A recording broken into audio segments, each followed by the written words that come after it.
Bem-vindos a Mindália Televisão, o meu nome é Vera Cristina.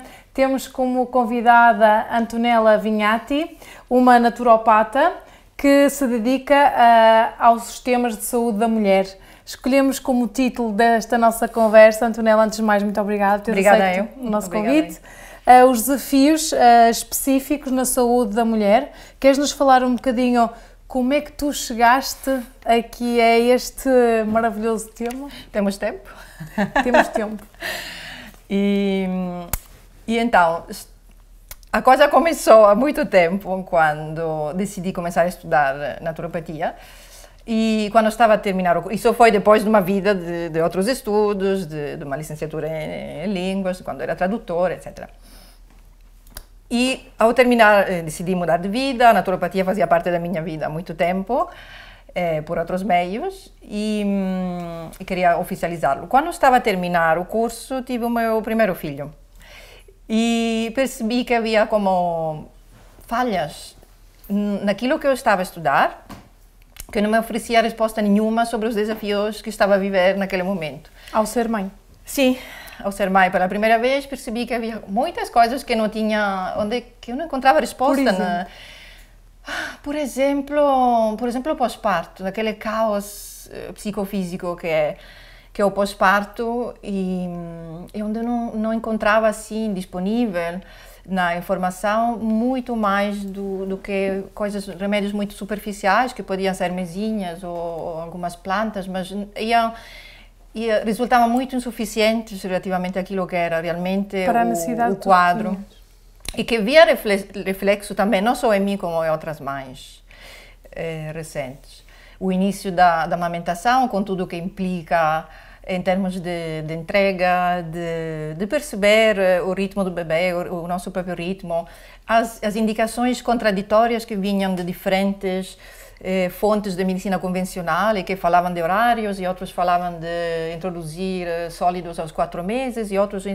E havia uma série de incongruências e de como se cada um desse o seu palpite, inclusivamente os profissionais de saúde davam palpites que depois não eram coerentes com as linhas gerais que orientam, por exemplo, a OMS.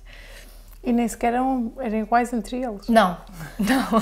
Mas eu também nunca fui muito de entregar as minhas questões a nenhum profissional e seguir cegamente, portanto ia também fazendo muito daquilo que eu pensava. E por isso que senti necessidade de complementar a minha formação com outras coisas mais específicas, como, por exemplo, a formação como doula, educadora perinatal e conselheira de aleitamento materno. Há cursos específicos para isso, da OMS e Unicef, onde o tipo de informação é mais orientada para profissionais de saúde convencionais, tipo enfermeiros ou enfermeiras, mas é aberta ao público. Olha, mas fala-nos daquela fase que eu acho que todas nós passamos por isso, e é maravilhoso falar nisso e trazer à luz esse tipo de emoções e de sensações de que a sociedade em geral, ou naquela sociedade ou que ouvimos por aí, se calhar não nos dá respostas. O que é que tu sentiste naquele momento? A imagem que eu tenho sempre é como um vulcão em erupção, onde estava a sair tudo aquilo que estava lá guardado, nem sequer fazia ideia que lá estava. E acho que a potência desse vulcão é diretamente proporcional ao grau de desconexão com que chegamos a isto, nesse caso a maternidade, mas há outros eventos-chave na nossa vida onde podemos chegar com mais ou menos conexão. Simplesmente aquilo é tão evidente, e fala tão alto que é difícil não ver que há lá muitas questões que estão Eu diria, tu dizes que é um vulcão, eu diria que é um renascimento, porque tu parece que voltas a existir de uma outra forma. Exato, mas também isso passa por uma morte metafórica que nem sempre é agradável. É brutalíssima, dura, não é? É. E esse processo não é qualquer coisa que toda a gente consiga encarar como um fator positivo de crescimento, porque as pessoas ganham medo. E o que eu vejo muito também é que muitas mulheres, perante esse medo, fogem numa postura muito racional, né? De não olhar para o abismo que estão a viver, mas tentar agarrar-se àquilo que é o mundo cá fora, aquilo que são as recomendações cá fora, agarra-te ao trabalho, agarra-te a tentar parecer aquilo que eras antes e não olhes muito para baixo e foge, basicamente é fugir até a criança ser mais ou menos crescida, então conseguimos outra vez, já passou. Mas... E o que é que tu fizeste e o que é que descobriste? O que eu fiz foi um bocado, como sempre fiz, sou um bocado contrafóbica, entrar. Claro que não foi fácil no início, mas foi entrar e viver. E realmente foi uma transformação interior muito grande, que é difícil resumir também. E explicar até. E explicar até, algumas coisas são mesmo difíceis de transmitir. Mas o que sim ganhei é a vontade de trabalhar com as mulheres. Partiu um bocado desse lado, portanto, partiu um bocado ligado a essa questão da maternidade, porque foi uma questão apremiante que eu vivi durante aqueles anos, porque depois houve um segundo, etc. Mas depois se foi estendendo e as outras etapas, os outros estágios da vida da mulher, e onde realmente vemos que são passagens de como posso explicar, são mesmo crises. A puberdade pontuais. É uma crise. Sim. Queres começar do início, enquanto mulheres, quando nascemos, por exemplo, as diferentes fases, porque muitas vezes não há conhecimento sobre isso. Sim, ou não... Essa fase da puberdade, por exemplo, que tu falavas, sim. É uma crise, não é? É uma crise. A criança, provavelmente, queres começar do início? Há questões na saúde da mulher que começam mais cedo, na diversificação e na forma como somos estereotipadas desde crianças. Isso não se faz, isso não se diz, brinquedos específicos, etc. Livros específicos. Agora, isso está a ser extremo. Na nossa época não era tão... Eu nasci nos anos 70 e não era tão grave, mas agora é gravíssimo. A forma como se estão a idiotizar as meninas com brinquedos específicos para elas, com contos de fadas específicos para tudo cor-de-rosa, tudo assim, com princesas. Quer dizer, a princesa não é precisamente o modelo de mulher, não é? Que seja assim... o máximo para a autorrealização. Mulheres a subir, histórias de mulheres a subir a árvore. Por exemplo, não há? Sim. Mas pronto. Mas sim, mas não é o comercial. Não é. E pronto, a puberdade é o primeiro, acho que a primeira grande crise. E muitas vezes na puberdade temos o que é pouco falado é o fato que nós precisamos anos.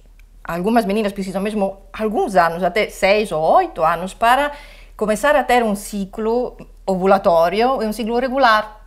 E esses ajustes hormonais, muitas vezes o que é que acontece? Temos sintomas como acne, coisas visíveis, o acne, dores, irregularidades e tudo isso. Então, a primeira coisa que acontece aqui é que tipicamente vai a uma consulta de ginecologia e levamos com uma prescrição de uma coisa que anula o ciclo menstrual, que é a pílula, mas é vendida e é prescrita como uma coisa que regula o ciclo menstrual, quando não regula rigorosamente nada, porque o sangramento, se for a pílula clássica, onde temos um sangramento todos os meses, não é uma menstruação, porque a menstruação necessariamente requer uma ovulação, portanto não é uma menstruação, mas um sangramento induzido com uma suspensão. Portanto, ou se toma um placebo, ou se faz a suspensão daqueles 7 dias, que foi inventada especificamente pela indústria farmacêutica para as mulheres terem a impressão de ter um ciclo menstrual, mas aquilo não é.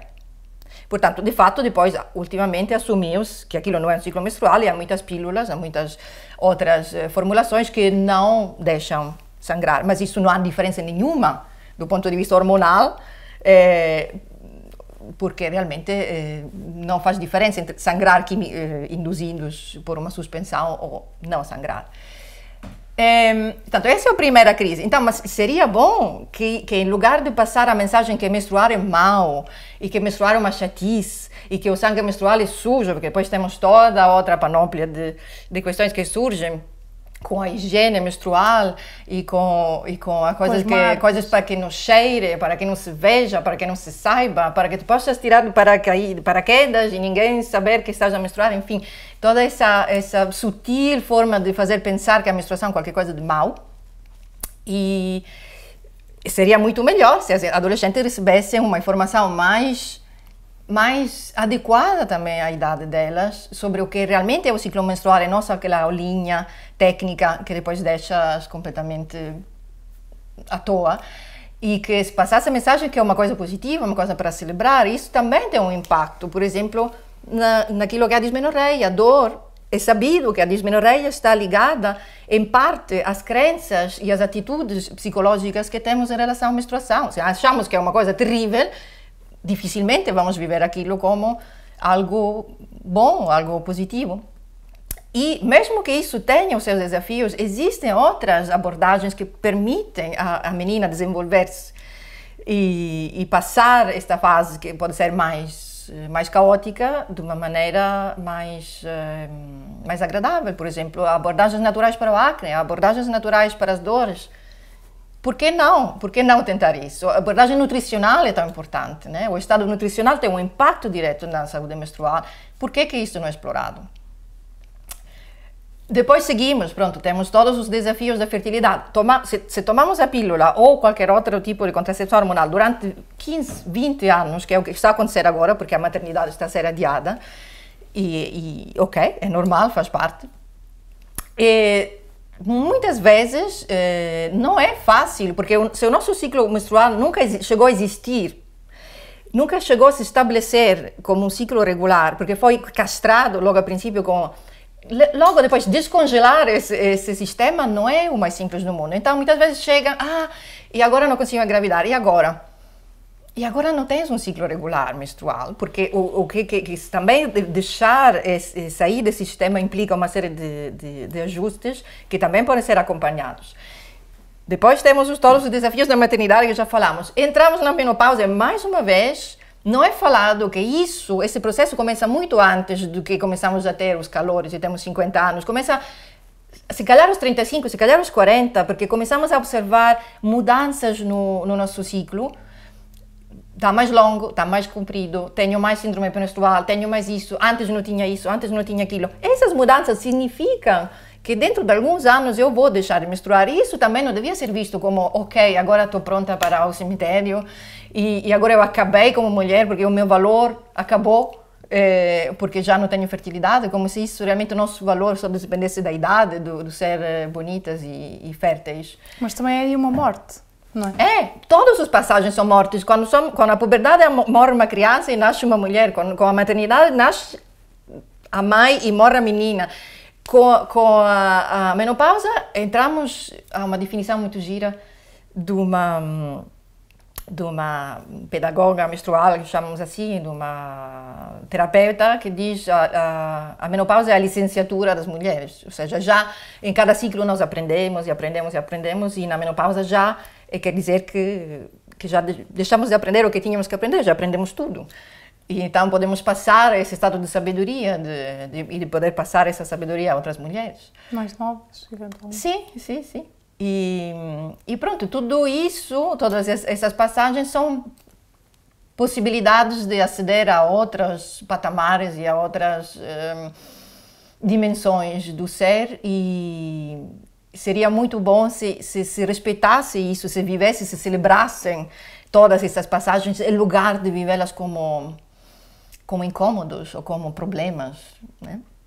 A própria maternidade, né? Voltando àquele que foi o início da conversa, a própria maternidade, no fundo, ok, toda a gente celebra a gravidez, mas depois, quando se trata de encarar o parto e o pós-parto, há muito, como posso dizer?